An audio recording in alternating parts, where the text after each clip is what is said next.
Thank you very much. Great to have you both here. So let's find a little bit more about both of you first. We'll start with you, Sabine. How long have you been working with blockchains, and tell us a little bit about your background? I have been working with blockchains for, I'd say, almost 2 years now.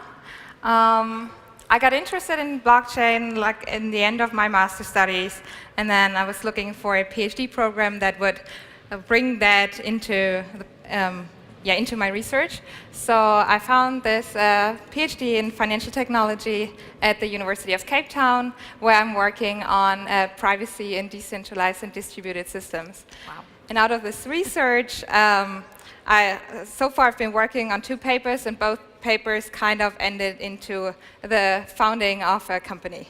As they do. Well done, you. What about you, Benjamin? Tell us a little bit about your background with blockchains. Yeah, so my first contact was with blockchain in the year 2012 on a private perspective because I found it really fascinating. I really looked at Bitcoin and was kind of mesmerized how they actually managed to pull something like this off. Work perspective has started about 4 years ago. I'm venturing more in the enterprise side of this topic. So I've been working with it for 4 years now, implementing a lot of projects with our customers, and yeah, doing work for Bitkom. Excellent. Now, I know when we spoke a bit earlier, you were interested because you felt that the two of you were kind of approaching from 2 slightly different angles. Explain a little bit more about that. Yeah, so I'm more from the corporate side. So corporates tend to evolve rather than to really create something new. So we are basically handling 2 different sides of a coin. We're handling different problems. We're solving different problems. While we are concentrating more on, how do you offload data to an off-chain database in a secure and meaningful way? How can you really support corporate processes? How can you really make something digital that has not been digital yet? So this is something completely different than the public blockchain space actually does. Okay. Would you agree with that, Sabine? I mean, I agree. We are kind of coming from different directions. Also, when I started working in the blockchain space, what was out there was obviously all about the public blockchains. So this is how I got introduced to blockchains, and this is also what I've been working on lately. So I do not know much about the private and corporate blockchain space, so I guess we are from different sides here. But we're all friends. Yes. Okay, so let's talk to both of you. If you could give us your example of your favorite use case for blockchain and why. I start? Sure. My favorite use case for blockchain. So, I mean, blockchain is a public or sometimes private ledger. So basically what the blockchain was invented for is being a mechanism to transparently store records, basically, or timestamps. And this, to me, is like the most important use case. And it's definitely not about storing data on a blockchain. A blockchain is not a database, even though a lot of, especially corporates, think it is. Yeah.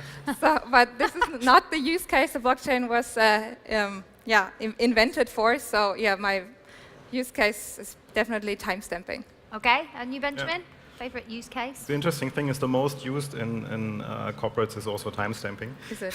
Because in the end, it's what somewhat is left over from the first initial idea. No, my personal favorite is, it's kind of a bit of a broad topic. It's tokenization as a whole. So currently, there's a lot of things in the financial world where the entry hurdle for people is quite high. So if you want to invest in assets, sometimes the entry is above 50,000 euro. So under that amount of money, you cannot just participate, which is not really helpful in getting it to the people. So because sometimes also those assets are not really separable into smaller amounts. So tokenization is something to democratize something that is currently only available to corporates or to big investors. And this is why I think it's really interesting, because this is where those both worlds actually meet.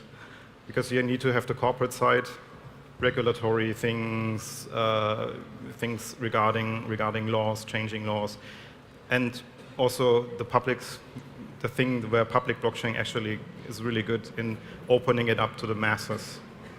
And is that where the future is going to take us then? Do you believe that's going to happen? Some of these barriers that you mentioned we'll be able to overcome, and how might that happen? I'd like it to happen because it's a very interesting thing, and it is something which could be really disruptive, because in corporates we normally evolve.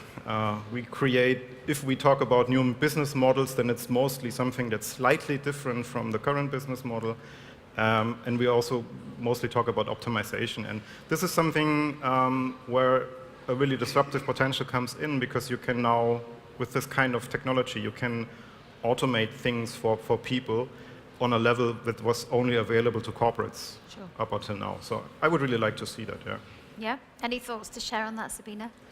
I think it's still very difficult for people to participate in the blockchain space, because all the tools that are out there are either for corporates who need people that actually know what they're doing and like have those consultants basically. And in the public blockchain space, there's still not that much of development and user experience. And right now, it's very hard to start working in that space. So I think for it to become this next big thing, there has to be a lot more development into how to actually onboard people to work in this space and to use tools that are already out there, because nowadays you have to install like 3 or 4 different things to actually get started.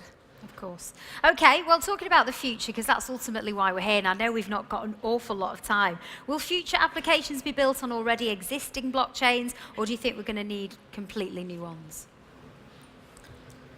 I mean, there are blockchains out there that may be working in the future, and those are evolving as well. So it's not that, like in 2009, Bitcoin came out and it never evolved ever again. There's still been ongoing development on that, and the same for Ethereum. Those are the two main public blockchains. This is under development. They have a big overhaul coming now with Ethereum 2.0 that makes it more scalable, and I think this will help a lot for future projects to be successful on those existing blockchains. Okay, so just build upon. What about Benjamin? Any ideas from you? Yeah, I think it's basically agree.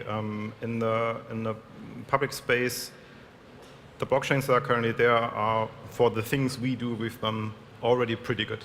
Okay. So the big improvements, I hope, will spill over to the corporate space, because in the beginning we just took out of the blockchain idea the things most useful to us, and left out some of the things that we thought were not useful, but we still need this communication in between. I think in the corporate space there will be new blockchains or new distributed ledger systems created, because the current ones, while pretty good, I don't know if they last over a span of 15 years.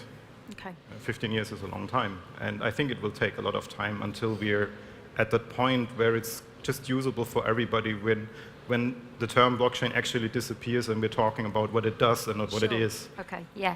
Because I think that's one of the things, isn't it? For some people, it's still understanding it, and also the barriers that, how do you get involved, and it's much bigger than perhaps individuals. Okay, let's move on. I've got a couple of questions here.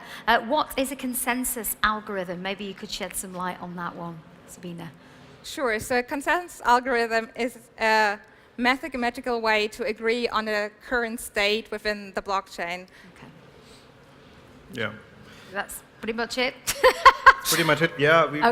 We tend to simplify this in corporate settings at some points, where we just say, okay, we just are not that decentralized. We have one central authority that approves things, which sounds kind of horrid to blockchain people, but it's sometimes very, very helpful, and it's actually matching the setting in which you're operating, because you might have a trusted authority as well in the real world.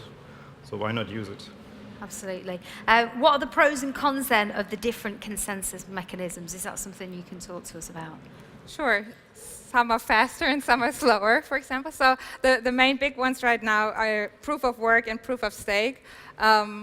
proof of work is very computational intensive. Proof of stake is more like an agreement between different entities.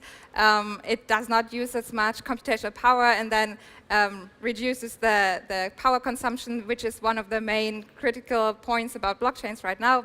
Everybody's saying Bitcoin uses as much power as Ireland in a day or something like that. So those are the main differences there. Okay, we have touched upon this a little bit, but are public blockchains scalable also in terms of energetic needs? Oh, there was the energetic one. Yeah. I go with that too. They are evolving, as I said before. So at the moment, the current solutions that are in the public space are not very scalable, but everybody is working on it, and scalability is like the buzzword of blockchain in 2019. So this is the main focus of every major blockchain company right now, to make those scalable. Okay, and what will the future of blockchain look like? I know it's an almost impossible question, but as we're here to discuss it, we've discussed some of the barriers, some of the issues to maybe access and people being able to move it forward, but what will the future look like, do you think? In the future, so my prediction is that blockchain as a technology will step behind the curtains. Everybody is using the internet and a smartphone, and if you ask 100 people on the road, on the street, if they know how the internet works, then they tell you, yeah, I start my browser, and then it is there. So we're currently at a level where we are discussing protocols and things, and this is a stage where it's not really fit for a widespread use, because in order to get it widespread and accepted and actually usable, it has to be simple to use for the people. And in the end, it will be an infrastructure component at some point in time. And we will just use it without questioning every time if the philosophy is now 100% fulfilled in our use case, because it's just going to be there. Part of the everyday. Sabine, any totally thoughts to add? Yeah? I don't have anything to add there. Excellent. Well, unfortunately, we have run out of time, and I could have spoken to you for ages.